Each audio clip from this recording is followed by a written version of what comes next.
And then after the breakup, I went on this like downward spiral. Like I was like there, like I was on all of the dating apps. Like I was distraught. Like I was on Tinder, Bumble, Uber Eats, like all of them.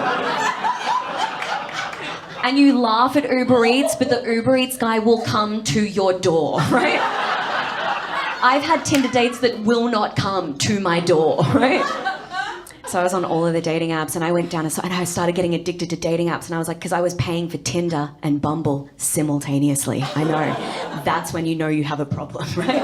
And I was there and I was like, come on, like dick, semen, right? And I got so low. I hit rock bottom, right? Because it just became like this cycle of like fuck boy after boy fuck, right? It just got crazy. And what I fast realized that during all of this is that I don't want a dick. I want a man, right? Now, with any addiction, you have to hit rock bottom before you realise you have a problem, right? And because unfortunately there's no rehab for Tinder addictions, you know? There's no place in Miami where everyone's sitting in a circle just like, it's been 3 days since I got a dick pic. Like that place doesn't exist, right? So I had to hit rock bottom, and I hit rock bottom last summer, and this was in... so this guy I actually didn't meet on dating apps, right? I met this guy about 4 years ago after a show, but he had a girlfriend, but I locked that one away, you know? I was like, if he ever breaks up with his girlfriend, I'm 100% there, right? So this past summer last year, I got a message from him, and he's like, hey, Eleanor, me and my girlfriend just broke up. And I was like, already on Ryanair, because I will travel for dick, right? I will. Like, I think I'm off all of the dating apps. I have been now for a year. Ask me in a year how that's going. So I'm on a self-certified TikToks. But if I ever get Tinder back again, I think I should just have in my bio, like, will travel, right? So this guy lived in Cyprus. Now, I love Cyprus. It's one of my favourite countries in all of the EU. I love it to bits, but it's a very divided history, right, which I didn't know too much about. And this guy's name was Stavros, right? Stavros. I know. You know he's going to have a good dick with a name called Stavros, right? Because no mother is naming their son Stavros without having a bit of a look beforehand, you know? I don't know if you know this, but Stavros means big dick in Greek. It doesn't. It means cross, but I'm like, crucify me, daddy. Love it. Stavros, right? So I was like, you know what? So I did it. Like, I was going to fly. I flew to Cyprus. I took a 6 a.m. Ryanair flight for this guy, right? So I did it. I flew, and it was like super turbulent. I'm on Candy Crush the whole time, just like, just dick, semen, Stavros, right? So I land, and Stavros picks me up from the airport, and he says to me, and he's like, okay, baby, I want to take you into the north side, right? And I didn't know that the north side is Turkey, right? And I didn't know this. I didn't know there was like a big war. I'm not going to go into it because I'm Australian, right? And he says to me, he's like, okay, baby, I'm going to take you into the north side. And I was like, oh, cool, that'll be like a nice day. And he's like, okay, but baby, I need to warn you before we go. He said, we have to cross through a military checkpoint. And I was like, huh? And he's like, also, baby, when we get into the north side, we're going to be targeted because we have EU number plates and we might get arrested. And I was like, oh my God, is Stavros a bad boy? In his Toyota Prius.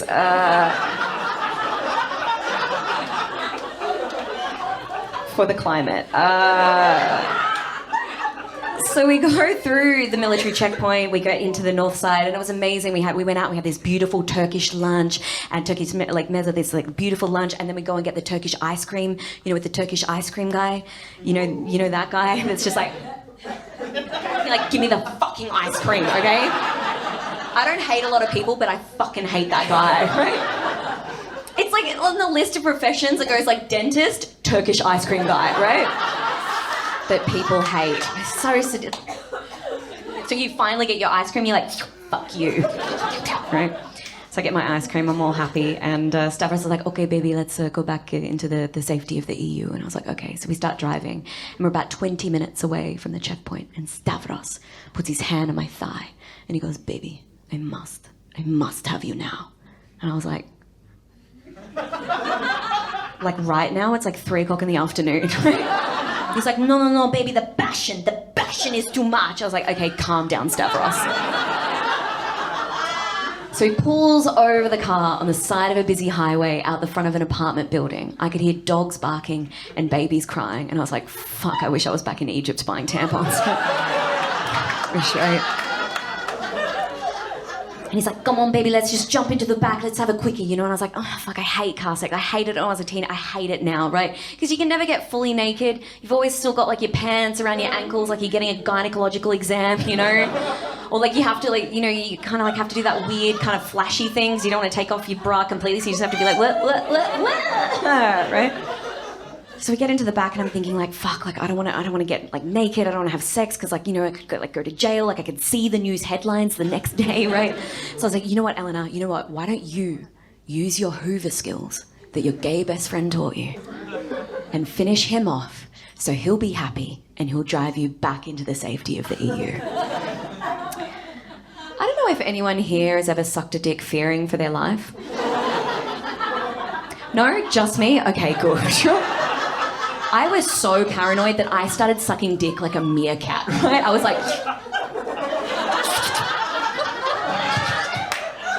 He's like, baby, what is this technique? I'm like, shh. It's an Australian technique for survival.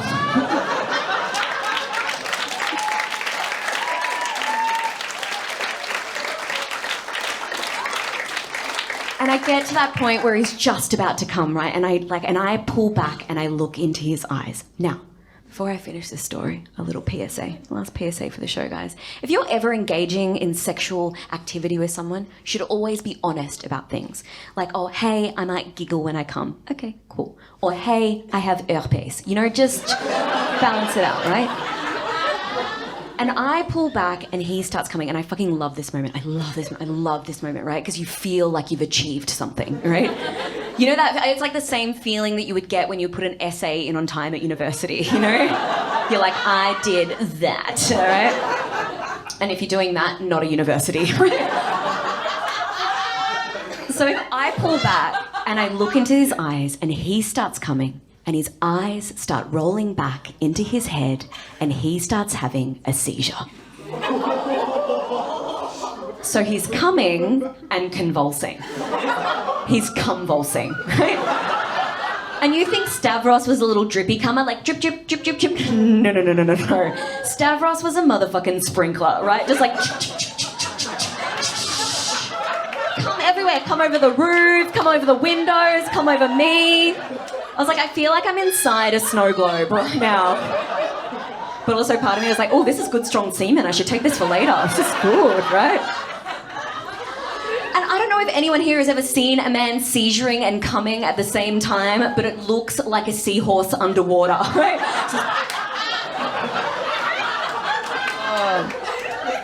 And I just love that you're all imagining that right now, right? So I'm there, I'm like, I don't know, I'm freaking out. I'm like, fuck, I don't know I've never been in this situation before. I don't know how to deal with the poison, like the Stavros snake. I know how to deal with the poisonous brown snake, right? And he's there, he's like, and then everything went into slow motion and like my whole life like flashed before my eye because the other one had come in it and I'm there and I'm like freaking. I was like, I don't know what to do. I'm like, never been, so I can't just get out of the car and be like, yes, excuse me, yes, there's a car wash inside the car, right? But then part of me was like, am I that good? And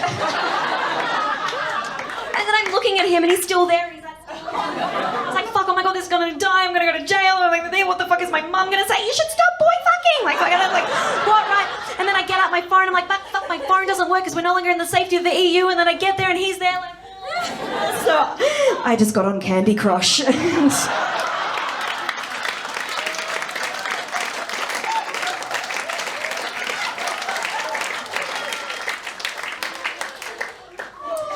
He eventually comes to and he looks at me, he's like, sorry baby, sorry. It's just when the passion is too much. I have a seizure. I was like, so I am that good.